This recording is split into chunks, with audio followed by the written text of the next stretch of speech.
नमः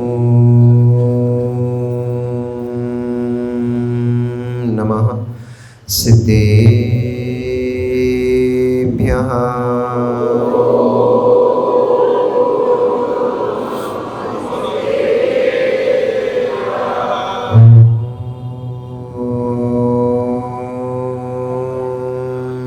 नमः सिद्धेभ्यः।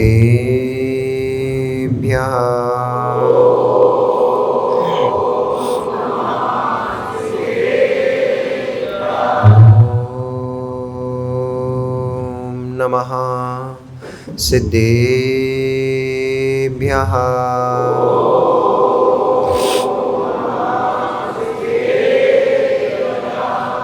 तव सिद्धे नय सिद्धे संयम सिद्धे चरित्र सिद्धेया नाणं मिदंसनं मिया सिद्धे शिरसा नमस्सामि। सिद्धं सम्पूर्णभव्यर्थं सिद्धे कारणमुत्तमं दर्शन ज्ञान चारित्र प्रतिपादिकं। नमो अरिहन्ताणं नमो सिद्धाणं नमो आहिर्याणं नमो वज्रायाणं नमो लोये सव्यसाहुणम्। जय बोली पंच परमेष्ठी भगवान की, देवादिदेव 1008 श्री 24 तीर्थंकर भगवान की, मूल नायक देवादिदेव 1008 श्री चिंतामणि पार्श्वनाथ भगवान की, बीतरागी प्रभु रामचंद्र भगवान की, आचार्य भगवंत कुंद कुंद देव की, परम पूजनीय श्रेयाश्रमणी आचार्य भगवंत रविशरण स्वामी महाराज की, परम पूजनीय श्रेयाश्रमण अध्यात्म योगी आचार्य गुरुदेव श्री विशुद्ध सागर जी महामुनि राज की, अहिंसामयी जैन धर्म की।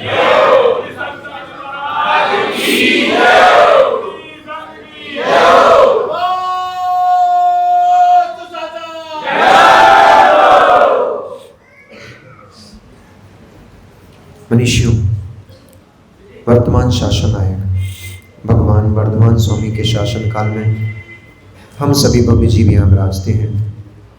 महाश्रमण परम भट्टारक उन भगवान वर्धमान स्वामी के मुख कमल से निश्चित बागवादिनी भगवती मंजनवाणी का हम सभी भव्य जीव यहाँ करुणांजलि लगा करके पान कर रहे हैं। यह बागवादिनी, यह भगवती मंजनवाणी सभी जीवों का कल्याण करे, सभी जीवों का मोक्ष मार्ग प्रशस्त करे। आचार्य भगवंत रविशरण स्वामी कृत यह है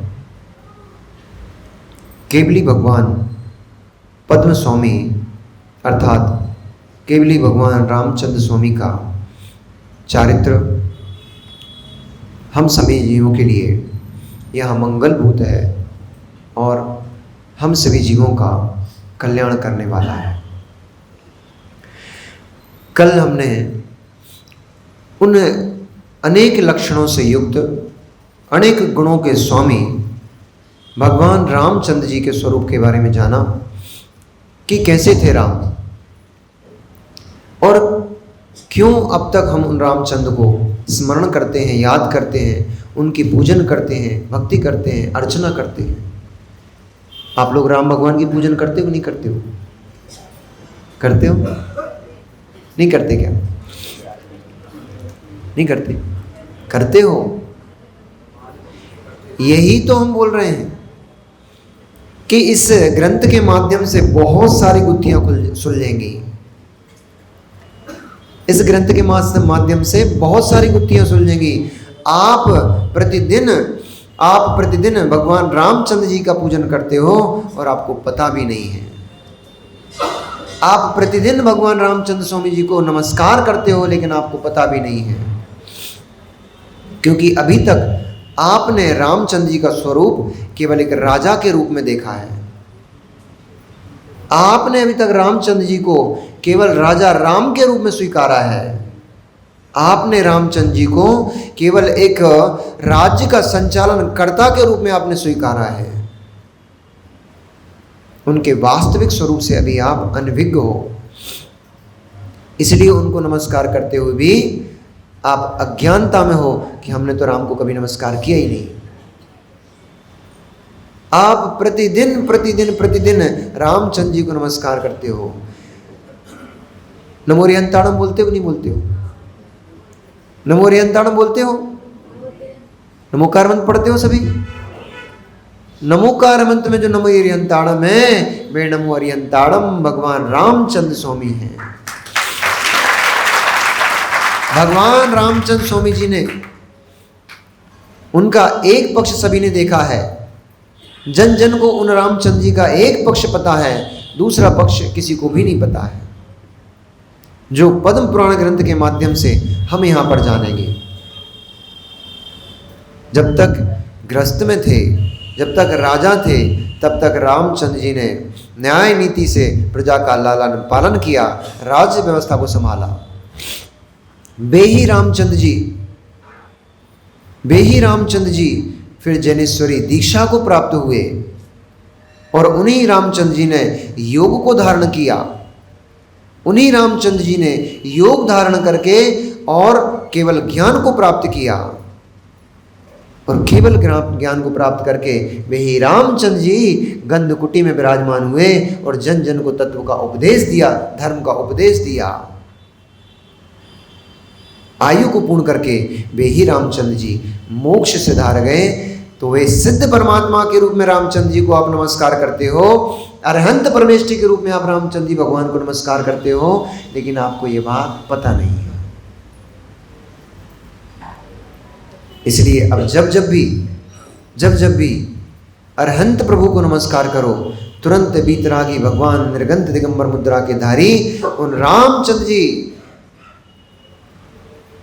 उन परमात्मा की वंदना कर लिया करो, क्योंकि परमात्मा की वंदना, भगवान जिनेंद्र की वंदना गुण श्रेणी कर्मों की निर्जरा का साधन बनती है। इसलिए उन अरहंत प्रभु रामचंद्र स्वामी जी को बार बार नमस्कार करते हुए, उनके चरणों का बार बार स्मरण करते हुए उन्हीं का चारित्र अपन यहाँ पर जानने का प्रयास करते हैं। जब भी कोई ग्रंथ की रचना होती है, कोई रचनाकार जब भी कोई ग्रंथ की रचना करता है, तो उस रचना में 6 महत्वपूर्ण बिंदु होते हैं। उन 6 बिंदुओं के ऊपर ही पूरे ग्रंथ की रचना होती है। यहाँ पर भी आचार्य भगवंत रविशरण स्वामी, उन्होंने इस ग्रंथ की रचना की, और इस ग्रंथ की रचना का काल विक्रम संवत 733 के आसपास माना जाता है। किन्हीं रचनाकारों ने, किन्हीं शोधकर्ताओं ने इस ग्रंथ की रचना का काल प्रथम शताब्दी, विक्रम संवत की प्रथम शताब्दी में माना है, लेकिन कई आचार्य भगवंतों और कई शोधकर्ताओं की दृष्टि में प्रथम शताब्दी ठीक नहीं बैठता था, इसलिए सभी ने एक मत होकर के इसको 733 से 735 के बीच की रचना माना है। और ये शुद्ध विशेष क्या है? रामायण तो इस भूमि पर और भी है। रामचंद्र जी का लगभग 35-36 रामायण इस भारत भूमि पर हैं।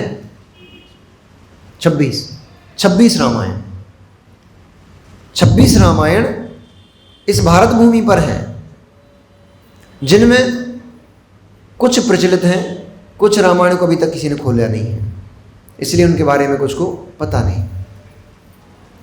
अब जब यहाँ पर कर्ता, लेखनकर्ता भिन्न भिन्न है, तो स्वाभाविक सी बात है कहीं ना कहीं थोड़ी बहुत तो मतभेद मिलेंगे, लेकिन क्रिया आदि में हो सकता है थोड़ा बहुत मतभेद हो, लेकिन बाकी की सारी चीज़ों को सभी ने एक मत से स्वीकारा है।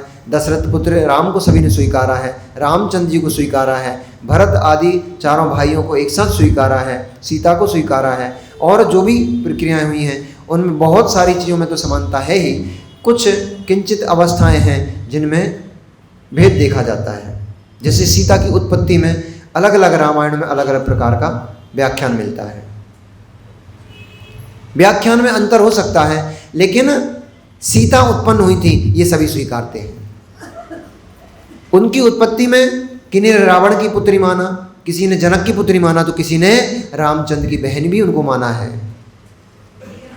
किसी ने दशरथ की पुत्री भी माना है उनको। इस प्रकार से रामायण अलग अलग होने से, ग्रंथ अलग अलग होने से उनकी उत्पत्ति में शंकाएं हैं, उत्पत्ति में प्रश्न है, लेकिन राम की पत्नी हुई थी सीता, इसमें सभी का कोई मतभेद नहीं है। सीता हुई थी इसमें कोई मतभेद नहीं है, सीता राम की पत्नी हुई थी इसमें भी किसी का कोई मतभेद नहीं है।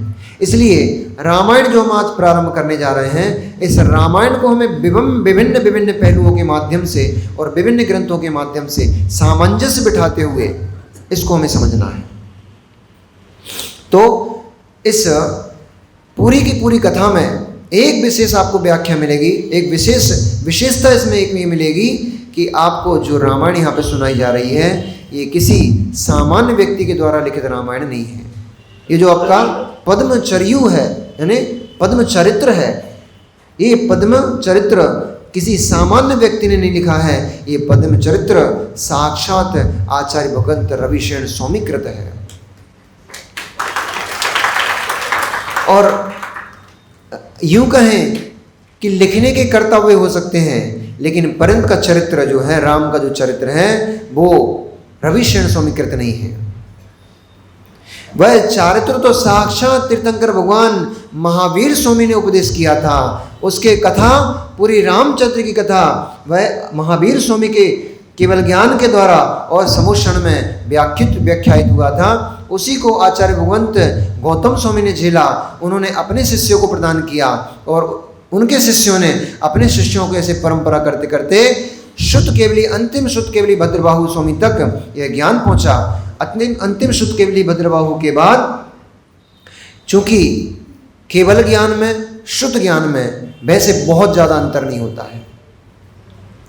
केवल ज्ञान में भी द्वादशांग का ही व्याख्यान आता है और शुद्ध ज्ञान भी द्वादशांग का ही ज्ञान होता है। फिर भी परोक्ष और प्रत्यक्ष की अपेक्षा से बहुत बड़ा भेद है। शुद्ध की अपेक्षा से भेद नहीं है। ध्यान से समझना, ये सब मैं आपको क्यों बता रहा हूं, क्योंकि प्रामाणिक व्यक्ति ही, प्रामाणिक व्यक्ति की बात ही प्रामाणिक मानी जाती है।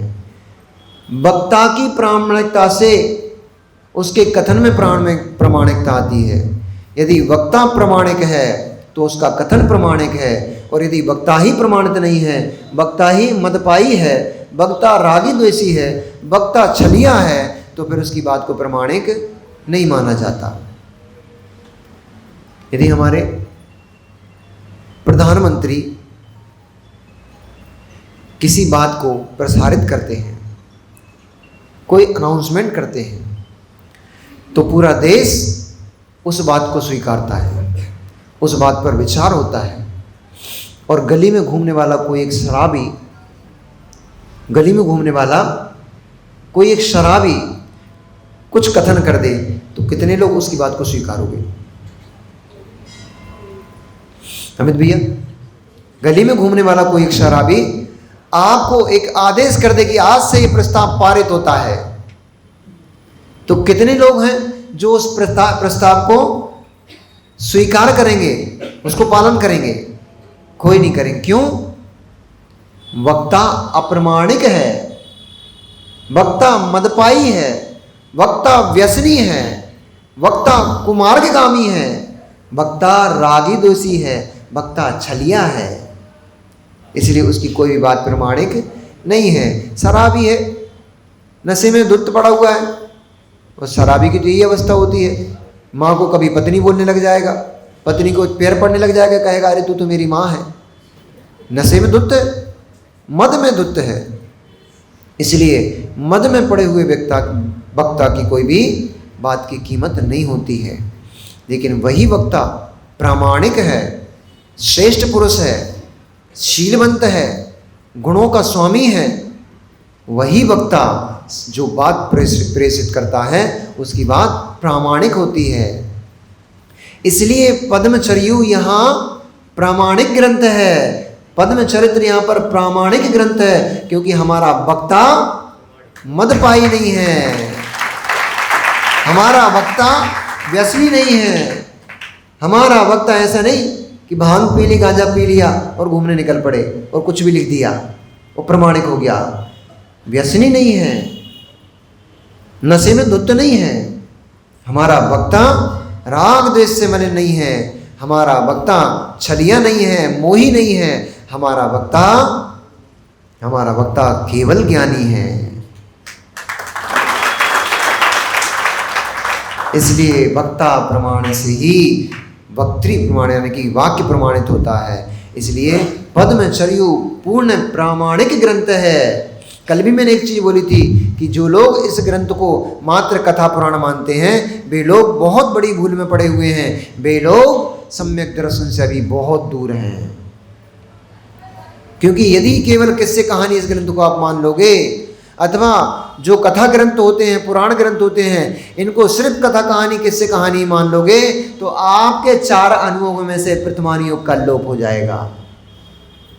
हो जाएगा कि नहीं हो जाएगा? आपके जो 4 अनुयोग हैं, द्वादशांग पूरा जो शुद्ध है वो 4 अनुयोग में ही है। और यदि 4 अनुयोग में से एक भी अनुयोग को आप हटाते हो तो आपके द्वादशांग शुद्ध पूरा नहीं बचता है, उसमें खंडन हो जाएगा। इसलिए आप द्वादशांग को ही नहीं मानोगे, सम्यक दर्शन गया। बहुत कोई भी निर्णय करो, माँ आप लोगों के साथ बड़ी समस्या है, कोई ने थोड़ी सी आपको प्रभावित कर लिया, 2-4 मीठी मीठी बातें दे दी और कुछ अच्छी बातें सुना दी, तुरंत प्रभावित हो जाते हो, तुरंत उनके चक्कर काटने लग जाते हो, लिए नरियल उनके पास पहुंच गए। हमारे यहाँ से मतलब जिन शासन में वक्ता को भी अथवा पूज्यता को भी पहले परीक्षा करो उसके बाद नमस्कार करो, ऐसा कथन है। पूज्यता की भी परीक्षा पूर्वक नमस्कार हमारे जिन शासन में कही गई है, यहां तो बिना परीक्षा के परमात्मा मां को भी नमस्कार नहीं किया गया है। ये जिन शासन की महानता है। रानी चेलना का एक दृष्टांत आता है कि सम्यक दृष्टिजीव कैसा होता है, कैसा उसका अगाध श्रद्धान होता है। अब कोई माँ पंचम काल है और पंचम काल में चौथे साक्षात तीर्थंकर देखने को तो अपने को मिल नहीं रहे, लेकिन कितना अहोभाग्य अपना हो जाएगा, कितना महान कार्य हो जाएगा कि कोई साक्षात तीर्थंकर भगवान इस पंचम काल में समूषण लगा के बैठ जाएं और दिव्य ध्वनि घिरने लग जाए, कितना आनंद होगा। आप लोग जाओगे कि नहीं जाओगे दर्शन करने? साक्षात तीर्थंकर भगवान का यहाँ समूषण सजने लग जाए और साक्षात भगवान विहार करते हुए उस समूषण में बैठ जाए आकर के और अपनी दिव्य ध्वनि को प्रेषित करें। उस समूषण को देखने कौन कौन जाएगा, कौन कौन नहीं जाएगा, कौन कौन नहीं? तो हाथ उठाओ, सब जाएंगे ना। मतलब तुम्हें इतना भी श्रद्धा नहीं है अभी तत्व के ऊपर कि पंचम काल में भगवान परमात्मा का समूषण नहीं आता है। मैंने एक प्रैक्टिकल दिया है आपको कि हम कितने मूर्ख हैं कि किसी भी सामान्य व्यक्ति की मीठी मीठी बातों में जाते हैं। मैंने मीठी मीठी सुंदर सुंदर बातें कही कि साक्षात थोड़े हाथ हिलाए, थोड़े अपने चेहरे के एक्सप्रेशन बनाए। मुझे मालूम था सीधे सीधे बोलूंगा तो आप मानोगे नहीं, इसलिए आपको कैसे मनवाना है वो भी मुझे पता है। इसलिए मैंने थोड़ा चेहरे के एक्सप्रेशन बनाए, थोड़े भाव भंगी में वो भक्ति वाली प्रकट की और आप तुरंत तैयार हो गए समूषण में जाने के लिए। रानी चेलना, मिलो रानी चेलना से। रानी चेलना की परीक्षा करने के लिए, उसके सम्यक दर्शन की परीक्षा करने के लिए देव आया और देव नहीं आया, क्षुल्लक विद्याधर क्षुल्लक था। क्षुल्लक विद्याधर आया, ये कथा अपन सुनेंगे। क्षुल्लक विद्याधर आया क्योंकि क्षुल्लक अपनी विद्याओं का उपयोग कर सकते हैं, मुनिराज नहीं कर सकते हैं। इसलिए क्षुल्लक विद्याधर जब आया और उसके मन में जिज्ञासा उत्पन्न हुई कि नगर में मुनिराज थे, भव्यसेन मुनिराज, अभव्यसेन मुनिराज, नगर में मुनिराज थे, पर मेरे गुरुदेव ने ना उनको नमोस्तु किया ना प्रतिनमोस्तु किया। मैंने 3 बार गुरु महाराज से पूछा कि आपको मैं कहां पे जा रहा हूं, कौन सी नगरी थी? अरे सैनिक की नगरी, अवंती देश की राजगृही नगरी। मैं राजगृही नगरी में जा रहा हूं वंदना करने के लिए, तीर्थ वंदना के लिए जा रहा हूं। मुनिराज वहां पे होंगे तो उनको क्या कहना है, या कोई ऐसा कोई व्यक्ति है जिसके लिए आपका कोई आदेश हो, कोई निर्देश हो? तो मुनिराज ने कहा, रानी चेलना को मेरा आशीर्वाद कहना। वह क्षुल्लक आश्चर्य में पड़ गया। वहां साक्षात मुनिराज विराजमान है। उन मुनिराज को ना नमस्कार किया ना प्रति नमस्कार किया, और रानी चेलना को आशीर्वाद दे रहे हैं। ऐसा क्या रहस्य है? तो परीक्षा करने के लिए वो क्षुल्लक जब वहां पर नगर में पहुंचा, उसने सबसे पहले चतुर्मुख ब्रह्मा का रूप बनाया, विक्रिया से। क्षुल्लक विद्याधर था, उसके पास विद्याएं थी। विद्या के माध्यम से उसने ब्रह्मा का रूप बनाया, चतुर्मुख ब्रह्मा। उसने प्रदर्शित किया अपने आप को। आप जैसी भीड़ जैसी, अभी बोल रहे थे ना चले जाएंगे, हाथ उठा ली तुरंत ही, ऐसे ही लाइन लग गई भीड़। चमत्कार को नमस्कार होता ही देख ही रहे हो। ट्रेनों पर ट्रेनें भरी चली जा रही हैं, चमत्कार को नमस्कार है। जगह नहीं मिल रही ट्रेनों में, चमत्कार हो रहे हैं। मित्र, सम्यक दृष्टि जीव ऐसे थोड़े चमत्कारों में प्रभावित नहीं होता। सम्यक दृष्टि जीव का श्रद्धान मेरु कंपित हो जाए, सुमेरु पर्वत हिल जाए, लेकिन सम्यक दृष्टि जीव का श्रद्धान किंचित भी टिकता नहीं है। इत कंपाए सांभवत, आचार्य समंतबद्ध स्वामी ने लिखा है, तलवार से पानी उतर जाए, तलवार के टुकड़े टुकड़े हो जाएं, उस पे चढ़ा हुआ पानी उतर जाए, लेकिन सम्यक दृष्टि जीव कभी अपने सम्यक मार्ग से स्खलित नहीं होता है। चेलना सम्यक दृष्टि थी। उसने कहा, कोई परम ब्रह्मा इस संसार में नहीं आता है। जिनको जाना है, जिनको तत्व का ज्ञान नहीं है, वे जाएंगे। जिनको तत्व का ज्ञान नहीं है वे वहीं पहुंचेंगे, पर जिनको तत्व का ज्ञान है वे थोड़े चमत्कारों से प्रभावित नहीं होते। सबसे बड़ा प्रभाव यदि कोई है, आत्मरंजन से बड़ा कोई प्रभाव नहीं है, और दिगंबर मुनिद्रा से बड़ा इस जगत में कोई प्रभाव नहीं है। जिनके पास तुम भागे भागे चले जा रहे हो, कैसे सम्यक दृष्टि, कैसे श्रद्धा के कमजोर लोग हो, जिनके पास तुम भागे भागे चले जा रहे हो, वे तुम्हारी दिगंबर मुद्रा को नमस्कार कर रहे हैं, उनकी बार बार जयकारा लगा रहे हैं, और तुम्हें अपनी मुद्रा पर श्रद्धा नहीं है, तुम्हें अपने भगवान पर श्रद्धा नहीं है, तुम्हें अपने गुरु पर श्रद्धा नहीं है। सम्यक दर्शन गहरी चीज है। चेलेनी ने कहा, इस पंचम काल में कोई ब्रह्मा प्रकट होने वाले नहीं है। एक ब्रह्मा आदिनाथ स्वामी थे, वे हो चुके हैं, अब कभी इस भूमि पर आने वाले नहीं हैं। वे ही परम ब्रह्म थे, वे ही ब्रह्मा प्रजापतिर आदि आदि नामों से देव ने उनकी, सौधर्मेंद्र ने उनकी 1000 नामों से स्तुति की है। वे ही ब्रह्मा हैं, और जगत में कोई ब्रह्मा अब आने वाला नहीं है। फिर क्षुल्लक ने ब्रह्मा की अपना जो जादू था वो समेटा, फिर वो विष्णु बनकर आ गया। विष्णु बनकर उसने अपना प्रदर्शन किया, फिर भीड़ लग गई, फिर लोग भागने लग गए, विष्णु आए हैं।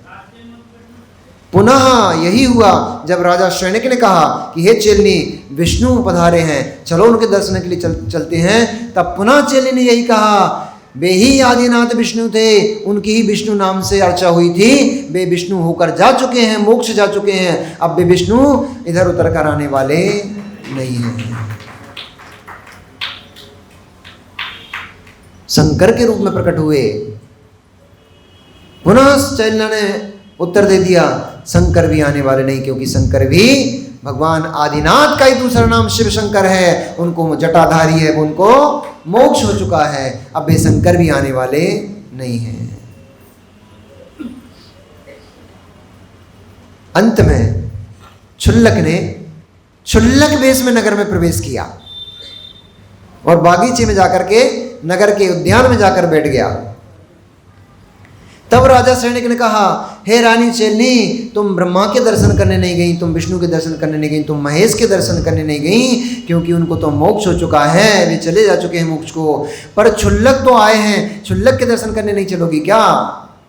रानी तुरंत बोली, राजन, हे स्वामी, हे नाथ, क्षुल्लक के दर्शन करने क्यों नहीं चलूंगी? क्षुल्लक तो अभी आ सकते हैं। और रानी अपने पूरे भक्ति मनोभाव के साथ क्षुल्लक के दर्शन अर्चना करने के लिए पहुंच गई। तब उसने पूछा कि बात क्या है? मैंने ब्रह्मा का बोला तुम दर्शन करने नहीं गई, मैंने विष्णु को बोला तुमने दर्शन करने नहीं गई, मैंने महेश का बोला तुमने दर्शन करने नहीं गई, लेकिन एक सामान्य व्यक्ति क्षुल्लक के पास तुम दर्शन करने आ गई। बोले, स्वामी, ब्रह्मा हो चुके हैं, ब्रह्मा मतलब भगवान आदिनाथ स्वामी, वे हो चुके, उनको मोक्ष हो चुका है। अब मोक्ष गया जीव कभी पुनः पृथ्वी पर आता नहीं है। विष्णु हो चुके हैं, उनको मोक्ष हो चुका है, वे कभी आने वाले नहीं हैं। महेश यानी शंकर, भगवान आदिनाथ जटाधारी उनका ही नाम है, वे भी मोक्ष जा चुके हैं, वे कभी वापस आने वाले नहीं हैं। इस काल में क्षुल्लक हो सकते हैं, क्षुल्लक हो सकते हैं, इसलिए क्षुल्लक के दर्शन करने।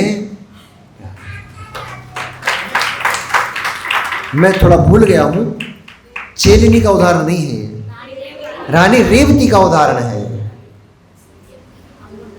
जो कि पंचम काल विषय आ रहा था उस बीच में, और रानी चेलनी के समय चतुर्थ काल था। ये रानी चेलनी रानी रेवती का विषय था। रानी रेवती सम्यक दर्शन में प्रसिद्ध हुई हैं, क्षमा करना बागवादिनी माता जिनवाड़ी भी क्षमा करेंगी। रानी रेवती का उदाहरण है ये कि रानी रेवती सम्यक दर्शन में प्रसिद्ध थी, तब उनकी प्रभावना और उनके सम्यक दर्शन की परीक्षा करने के लिए क्षुल्लक ने इतने सारे वेश बनाए। तब राजा ने रानी से पूछा कि क्या बात थी, तो रानी ने उत्तर दिया, पंचम काल में कोई तीर्थंकर, कोई भगवान आते नहीं हैं, क्षुल्लक हो सकते हैं, इसलिए मैं क्षुल्लक के दर्शन करने के लिए तुरंत भागी पहुंच गई। ये सम्यक दृष्टि का दृढ़ श्रद्धान होता है। तो हमारा वक्ता जो है, पुनः वापस आओ, हमारा वक्ता जो है प्रामाणिक है, रागी द्वेषी लोभी नहीं है कि किसी के लोभ में आकर के और कुछ भी अद्भुत लिख देगा। हमारा वक्ता केवली परमात्मा, केवली भगवान है। केवली भगवान के ज्ञान में राम का स्वरूप झलका और उसी को ही भगवान ने प्रतिपादित किया। उनको सुनकर के गणधर परमेष्ठी ने अपने आने वाले और शिष्यों को सुनाया, उन शिष्यों ने अपने अपने शिष्यों को सुनाया, और धीरे धीरे लगभग भगवान महावीर स्वामी के केवल ज्ञान होने के बाद 600, 650, 700 वर्ष के आसपास जब ज्ञान की क्षीणता कम होने लग गई, बुद्धि की क्षीणता होने लग गई, ज्ञान क्षीण होने लग गया, तब फिर आचार्य भगवंतों ने इस बात पर विचार किया कि अब श्रुत सुनाने से नहीं बन पाएगा। पहले के लोगों के पास इतनी बुद्धि थी, इतना विवेक था कि गुरु ने एक बार उपदेश कर दिया, कानों से एक बार सुन लिया, पूरा का पूरा जैसा का तैसा दृष्टि पटल पर आ जाता था, मस्तिष्क में प्रवेश कर जाता था। सैकड़ों वर्ष बाद भी उनसे अगर पूछो कि गुरुदेव ने क्या पढ़ाया था, तो वैसा का वैसा निकाल के दे देते थे, गुरुदेव ने ऐसा पढ़ाया था, भगवान की वाणी में ये आया था। क्यों? क्योंकि काल की पवित्रता थी, क्षेत्र की पवित्रता थी, आचरण की पवित्रता थी, आचार पवित्र था, इसलिए बुद्धि में प्रखरता थी। और जब से आचरण निम्न होते चले जा रहे हैं, जैसे जैसे आचरण निम्न होते चले जा रहे हैं, वैसे वैसे इस जीव की बुद्धि हीन होती चली जा रही है। अब तो ये माँ हमारी शुद्धि अशुद्धियों का ध्यान भी नहीं रखती हैं। ये इन लोगों के इनके मस्तिष्क में धर्म प्रवेश कैसे हो? क्यों इतनी तीव्र विषय वासनाएं बढ़ती जा रही हैं? क्यों घरों में क्लेश बढ़ते जा रहे हैं? क्यों घर की शुद्धि भंग होती जा रही है? क्यों एक दूसरे के प्रति मान सम्मान भंग होते चले जा रहे हैं? अभी हमारी माताएं अशुद्धि में बना बना के खिलाएंगी तो भाव शुद्ध कैसे होंगे? 4 दिन 5 दिन की भी अब जो अशुद्धि है उसका भी यदि आप ध्यान नहीं रखोगे, उसमें ही भोजन बना बना कर इनको खिलाओगे तो इनके परिणाम पवित्र कैसे होंगे। अरे माँ, हमारे बुंदेलखंड में तो कहावत है कि अशुद्धि की महिला देख ले तो बड़ी पापड़ लाल पड़ जाते हैं। सही है कि नहीं? एक पुद्गल द्रव्य का आपके शरीर की बरगनाओं का इतना प्रभाव पड़, एक पुद्गल द्रव्य के ऊपर आपकी पुद्गल वर्ग आपके शरीर की बरगनाओं का इतना प्रभाव पड़ गया कि सूखने वाला पापड़ लाल हो गया, सूखने वाली बड़ी आपको देख करके लाल हो गई। इतनी जब शरीर में अशुद्धि है कि बड़ी पापड़ लाल हो सकते हैं, तो फिर जिनके साथ में तुम उठ रहे बैठ रहे हो रह रहे हो, इनके परिणाम कैसे हरे होंगे, कैसे शुद्ध होंगे, कैसे सफेद होंगे? इनके परिणाम भी काले और लाल हो जाते हैं। मर्यादाएं भंग हो गई हैं। पहले की माताएं 5 दिन तक कमरे से बाहर नहीं निकलती थी। आप पढ़ लिख के बहुत मॉडर्न हो गए हो, पढ़ लिख के बहुत एजुकेटेड, बहुत समझदार हो गए हो। समझदार नहीं हो गए हो, आप लोग बिल्कुल मूर्ख होते जा रहे हो। एजुकेशन तो बढ़ती जा रही है, लौकिक शिक्षा तो बढ़ती जा रही है, लेकिन व्यवहारिक ज्ञान से जितनी जितनी आपकी लौकिक शिक्षा बढ़ती जा रही है, उतने उतने आप व्यवहार शिक्षा से और परमार्थ शिक्षा से शून्य होते चले जा रहे हो। पहले लौकिक शिक्षा भी होती थी, उस लौकिक शिक्षा में सहायक वाचन होती थी, विज्ञान की किताबें होती थी, इतिहास की किताबें होती थी, उनको पढ़ते थे, कथा कहानी पढ़ते थे, मौलिक कहानियाँ होती थी, उनको पढ़ते थे। तो हमारे जीवन को कैसे आचारवान बनाना है, कैसे उत्कृष्ट बनाना है, उनको से सीख मिलती थी हमें। अब उठाकर साइड में सब पटक दिया है। अब जो पढ़ाई हो रही है केवल धन कमाने के लिए हो रही है। हम कैसे डॉक्टर बन जाएं, हम कैसे इंजीनियर बन जाएं, हम कैसे सीए बन जाएं, हम कैसे साइंटिस्ट बन जाएं, हम कैसे इस पद को पिलाना, इसके लिए आपकी पढ़ाई हो रही है। आपकी पढ़ाई नैतिक शिक्षा और मौलिक शिक्षा की बिल्कुल भी नहीं हो रही है। उदाहरण दूं मैं आपको, हाथ उठाना जरा। कितने युवा हैं यहाँ पर जो सुबह उठ करके सबसे पहले अपने माता पिता के चरण स्पर्श करते हैं?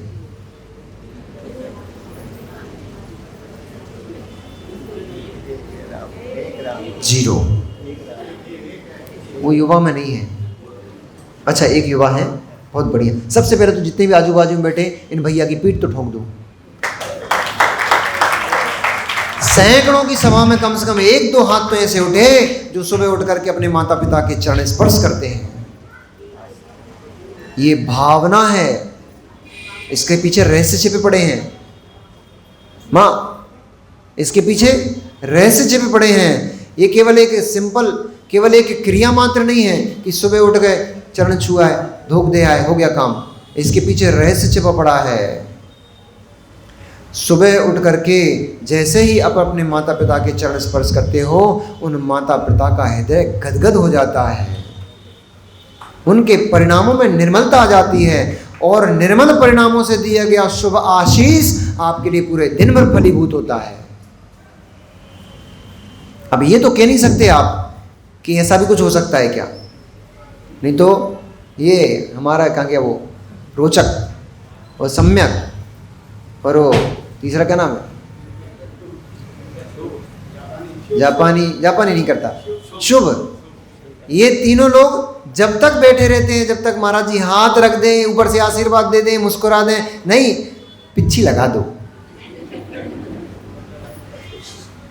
मित्र,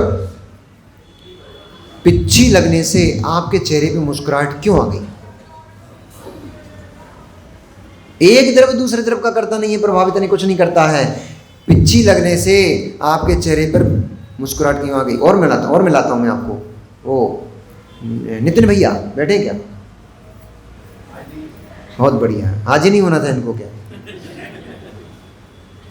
बैठे में से बहुत सारे लोग यहाँ बैठे हैं जिनने उस सिचुएशन को हैंडल किया है। अभी महाराज जी के पास आए, आपने नमोस्तु किया, महाराज जी ने मुस्कुराकर इतना ही कर दिया, परिणाम पवित्र हो गया, मन प्रसन्न हो गया। हम अपनी बता रहे हैं ना, आपका तो ठीक है, वही होता जो हमारे साथ हुआ वही आपके साथ होता है, कैरेक्टर बदल गए बस। हम जब आचार्य भगवंत विद्यासागर महाराज जी के दर्शन करने जाते थे, आचार्य जी के पास तो देखो, विशुद्ध सागर जी के पास तो सब लोग सहजता से पहुंच जाते हैं। ठीक है, लेकिन हम आचार्य के पास भी कभी जाते थे तो हम उनसे कभी ज़्यादा बात नहीं करते थे, अभी भी नहीं करते हैं। गुरुदेव के पास जब हम जाते हैं या पहले भी जैसे साथ में भी रहते थे तो हम आचार्य से केवल उतनी ही बात करते थे जितनी बहुत आवश्यक होती थी, उसके अलावा हम मौन रहते थे। साधुओं से मजाक मस्ती कर लेते थे, आचार्य के सामने कभी नहीं। वे भगवान हैं, वे भगवान हैं, भगवान की मर्यादा रखना बहुत आवश्यक है।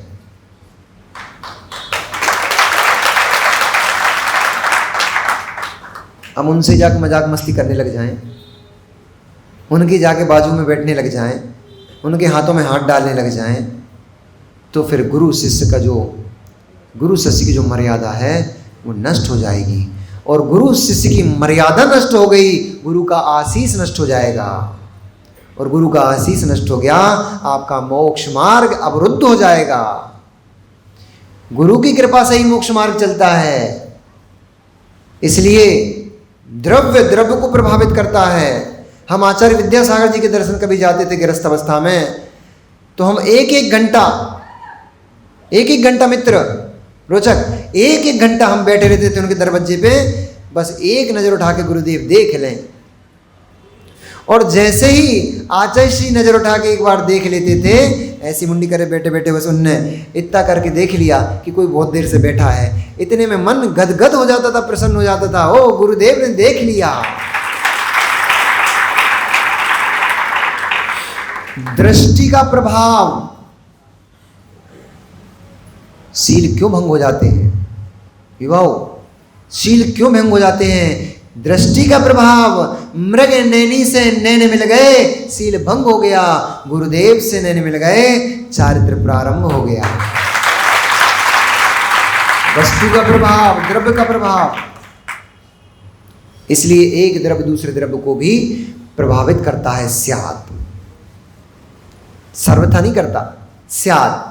क्योंकि सर्वथा मानने लग जाओगे तो फिर कोई भगवान नहीं बन पाएगा, कोई मुनिराज नहीं बन पाएगा। क्योंकि संपूर्ण ब्रह्मांड में जहाँ भी 2.5 दीप में स्त्रियां तो हैं, और उनको देखेंगे वो वासना उत्पन्न हो जाएगी, तो कोई मुनिराज नहीं बन पाएगा। जिनकी उपादान की योग्यता मजबूत हो गई है, जिन्होंने अपने उपादान को योग्य कर लिया है, उपादान को मजबूत कर लिया है, वे प्रभावित नहीं होते। उन मृगनयनियों के नैन उन मुनिराजों से प्रभावित हो जाते हैं, उनके नैन उनके चरणों में झुक जाते हैं। लेकिन जो अपनी उपादान की योग्यता को प्रकट नहीं कर पाते हैं, वे जीव मृगनयनियों के चरणों में जाके झुक जाते हैं।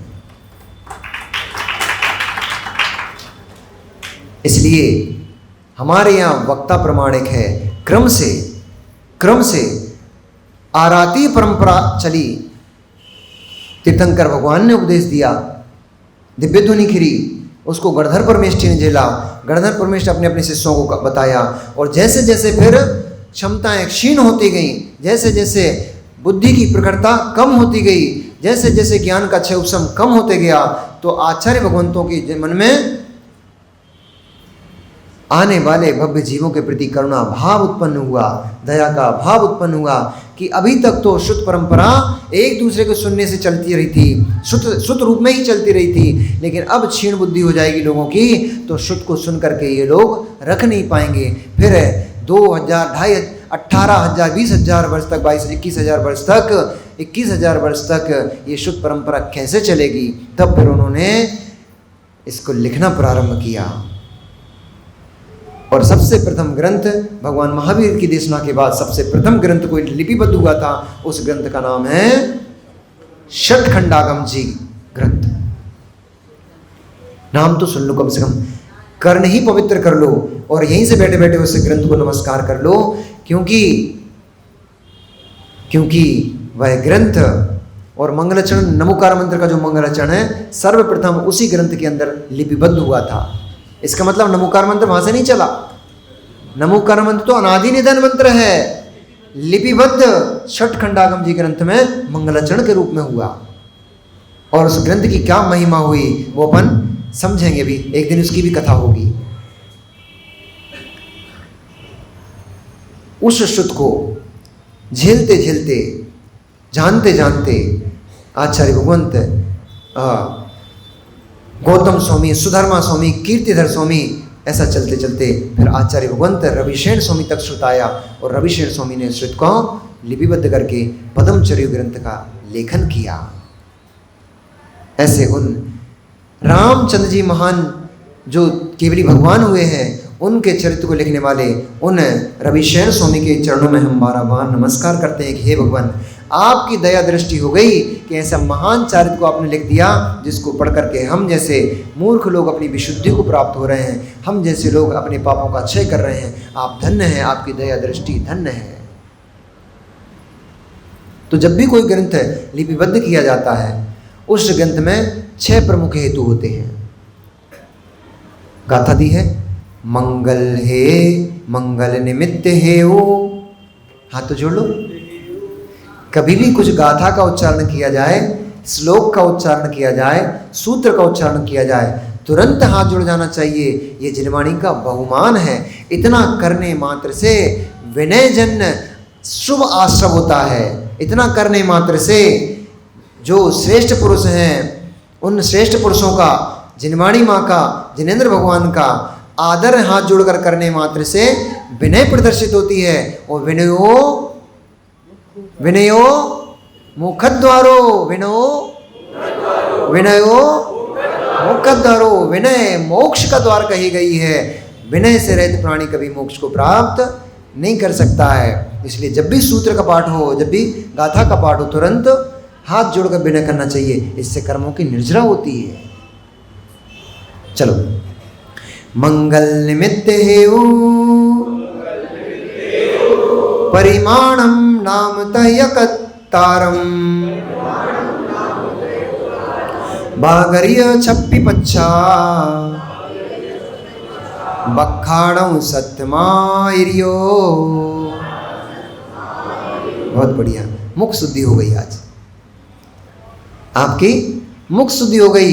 लड़ाई झगड़े में तो खूब हिलती है जिह्वा, कषायों में तो खूब हिलती है जिह्वा, पापों में तो खूब हिलती है जिह्वा, पर आज भगवान जिनेंद्र के स्मरण में जिह्वा हिल गई, भगवान जिनेंद्र के गुणों में जिह्वा हिल गई।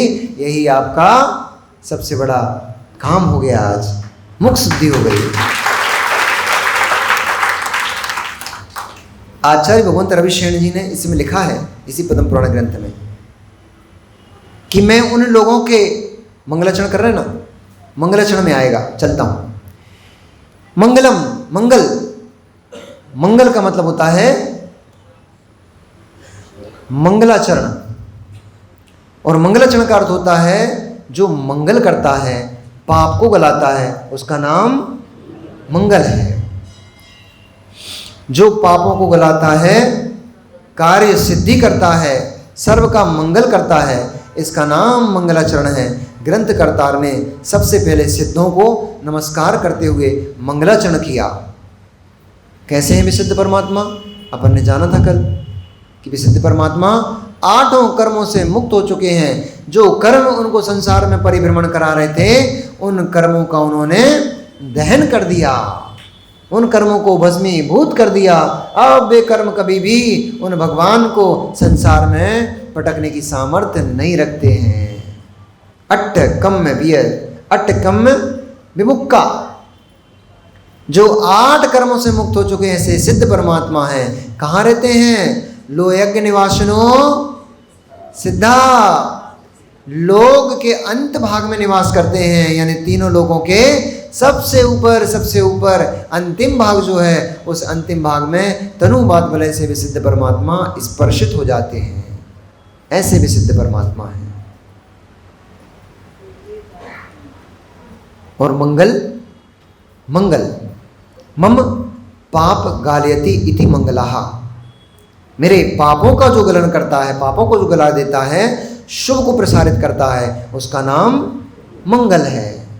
ऐसा मंगलाचरण सिद्ध परमात्मा के रूप में आचार्य रविशेण स्वामी जी ने नमस्कार किया। दूसरा होता है निमित्त। किस निमित्त से ग्रंथ को लिखा गया है? ग्रंथकार ने ग्रंथ क्यों लिखा? निमित्त, कोई ना कोई निमित्त होना चाहिए। तो यहाँ पर राजा श्रेणिक निमित्त बने। राजा श्रेणिक में भगवान के सम्मोषण में जैसे ही पता लगा विपुलाचल पर्वत पर भगवान का सम्मोषण आया है, वे राजा श्रेणिक दौड़े दौड़े समोषण में गए। उन्होंने ही भगवान से प्रश्न किया, हे भगवान, हमें बलभद्र श्री रामचंद्र जी का चरित्र का वर्णन करके कृतार्थ कीजिए। तो उनके निमित्त से यह गौतम गर्दन को उन्होंने निवेदन किया और उनके निमित्त से फिर भगवान जिनेंद्र की वाणी में रामचंद्र जी का चारित्र उद्घाटित हुआ। इसलिए राजा शैणिक इस ग्रंथ के लिए निमित्त हो गए। फिर होता है हेतु। हेतु क्या है? किस हेतु से ग्रंथ लिखा गया? उन्होंने प्रश्न किस हेतु से किए? तो स्वयं के आत्म कल्याण के लिए और जन जन के कल्याण के निमित्त से, प्राणी मात्र का कल्याण हो जाए, इस निमित्त से राजा शैणिक ने भगवान से प्रश्न किए और इसी निमित्त से इस ग्रंथ की रचना हुई। मंगल सिद्ध परमात्मा को नमस्कार किया, तीर्थंकर परमात्मा को नमस्कार किया और फिर पूर्व गणधर आदि पूर्व आचार्य भगवंतों को नमस्कार किया। फिर दूसरा निमित्त, तो राजा शैणिक के निमित्त से ग्रंथ लिखा गया। तीसरा हेतु, तो हेतु क्या हुआ? स्वयं की विशुद्धि और जगत के संपूर्ण प्राणियों को कल्याण हो जाए, उनकी विशुद्धि बने। 3 हो गया। परिमाणम, तो ये कितना? 733 श्लोक, 733 सूत्र प्रमाण, श्लोक प्रमाण ये ग्रंथ है। कुछ गड़बड़ हो रही है। 733 संबत है, 1400 कुछ है गाथा श्लोक, 1400 कुछ है श्लोक, तो वो उसका प्रमाण हो गया। मतलब जितने श्लोक ग्रंथ में दिए हुए हैं वह श्लोक इस ग्रंथ का प्रमाण हो गया। प्रमाण। नाम, ग्रंथ का नाम क्या है? पद्मचर्यो, पद्म चरित्र ये ग्रंथ का नाम है। पद्म चरित्र यानी कि पद्म पुराण ग्रंथ का नाम। तह या कत्तारम, और इस ग्रंथ के कर्ता कौन है? तो इस ग्रंथ का रचनाकर्ता, इस ग्रंथ को लिखने वाले महान दिगंबराचार्य भगवान रविशैन स्वामी हैं, जिन्होंने इस ग्रंथ की रचना की और हम सभी को जन जन तक यह ग्रंथ प्रेषित किया। आज ग्रंथ की रचनाकर्ता और हेतु आदि के बारे में हमने जाना। अब कल से चलेंगे उस अवंती देश की नगरी राजगृही, जहाँ साक्षात भगवान समूषण के साथ पधारे हैं और साक्षात भगवान के समूषण में राजा शैणिक वहाँ प्रवेश करेंगे और उनसे निवेदन करेंगे कि हे भगवान, पद्म राम का चरित्र हम सभी के समक्ष प्रेषित कीजिए, हमारा कल्याण कीजिए। ऐसा निवेदन पर फिर पद्म का चरित्र प्रारंभ होगा। भगवान महावीर स्वामी की